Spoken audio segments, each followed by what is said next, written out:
কয়েক সপ্তাহ আগে সড়কের সংস্কার কাজের সরকারি ইট চুরির খবর সামাজিক যোগাযোগ মাধ্যমে জানান সিলেটের জকিগঞ্জ উপজেলা যুব জামায়াতের সহ সাংগঠনিক সম্পাদক মাহফুজুল ইসলাম চৌধুরী।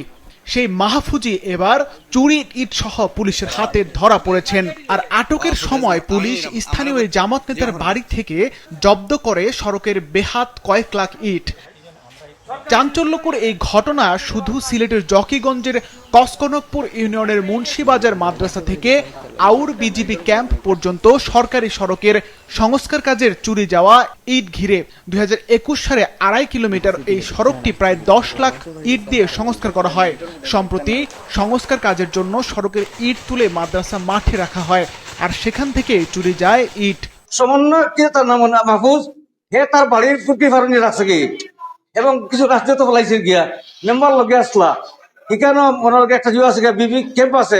ক্যাম্পের সামনে যখন ইট তুলো হয়েছে তখন ক্যাম্পে তাকে কেবল জিজ্ঞাসা তোমরা ইট তুলো কেটে লাগিয়া, তখন যে ওটা হয়েছে গিয়া আমরা সমন্বয় 6 লাখ টাকি প্রায় 1 লাখ ইট নিচে ডেমার ইট রইয়া গেছে, ওরা মাটি ফেলাই দিতেছে কন্ট্রাক্টারে থা ওরা মাটির কাজ করতেছে। এটা কেউ উঠাইবার মতো মানুষ নাই, তারা এক্সেলেটার দিয়ে যা পারছে উঠাইয়া দিছে এই পর্যন্তই। এটার জন্য নির্বাহী অফিসারের মাধ্যমে মামলা করছি ওসি সাহেবের কাছে, যাতে এই যারা নিশে এদের স্পেসিফিক্যালি কিছু নামও দিছি আমি, এবং এই তাদের বিরুদ্ধে বিহিত আইনগত ব্যবস্থা নিয়ে আমাদের ইটগুলা উদ্ধার করার জন্য। এই ঘটনায় প্রত্যক্ষদর্শী আবু ইউসুফ মোহাম্মদ নামের একজন উপজেলা নির্বাহী কর্মকর্তার কাছে 15 লাখ ইট চুরির লিখিত অভিযোগ দেন। এরপরে ইট উদ্ধারের জন্য অভিযান চালায় উপজেলা প্রশাসন। ছিল তো এই এলাকার কিছু লোকজন এই চুরি করে ইটগুলো রাতে নিয়ে গেছে।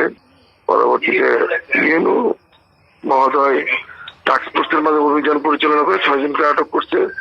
ইট উদ্ধার হয়েছে, ইট সহ উদ্ধার করে মামলা হয়েছে, থানায় আসামিদেরকে চালান দেওয়া হয়েছে।